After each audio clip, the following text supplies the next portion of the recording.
Okay, so what I'm doing here is I'm installing the, I don't know, I guess you'd call it skirting. It's covering the crawl space and the space between the crawl space and the first floor. So, as I've stated in a previous video, I believe I did. So here is pressure treated, and these small studs are pressure treated, and then up here starts the standard lumber. We're also using pressure treated 1/2-inch plywood. I just wanted to, we have termite issues here in Texas, and a lot of humidity and so on and so forth. So I'm like, okay, for a few extra bucks, I'll at least have.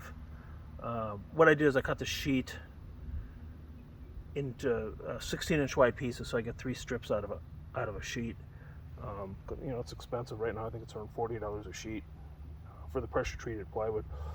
Anyway, so I'm installing it in such a manner that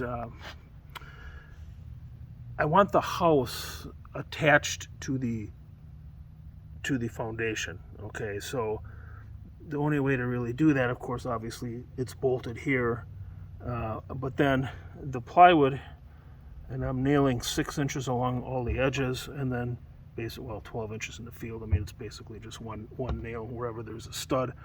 Anyways, is to nail here at the bottom, and then what I do is I split this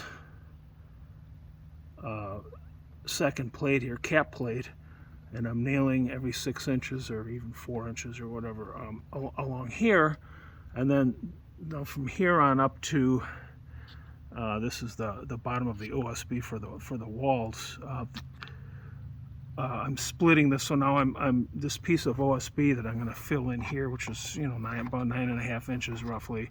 I'm going to nail that every 6 inches here, so that I'm tying this together. I don't want to nail up here because now this becomes a weak point. I mean, we don't really have tornadoes here. I mean, or not this part of Texas, but anyway. You can get high winds, and you just want the house attached to the foundation. We don't have flooding here either, not in this area. But anyway, yeah. So I mean, so the name of the game is to split this and then nail along here, and then this piece of OSB will be nailed to the rim joist, and then when I sheeted these exterior walls, the 4 outside walls, this is hanging down 1.5 inches. So it's been nailed along here. So the wall itself is attached to the rim joist is attached to the cap plate, and the cap plate is attached to the foundation. So that's something to think about, depending on where you live, but it's just a good practice. I mean, it doesn't make sense to bolt a house to a foundation and then put maybe a joint here with your plywood, and you're nailing here and here, and then this could, in some sort of event, high wind event or whatever, could come off, so, or a flooding event or whatever. I mean, the house might be damaged, but at least it won't float away. So anyway, that's something to think about when you're doing this. I mean, it's the way I do it.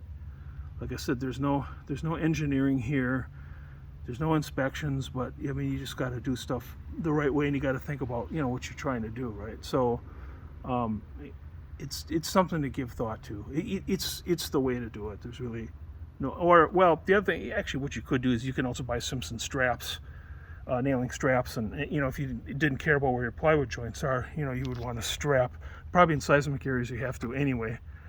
You could put nailing straps down here. That's another way to do it, but that's not required here. And this is an easier and cheaper way to do it than putting on a bunch of nailing straps and the nailing straps, they make bulges in the siding. I'm using Hardy lap siding on here, and you will see them because they do raise up. You've got the thickness of the strap and then the thickness of the nail heads, so they make waves in the siding. And they're not necessary, and they're expensive.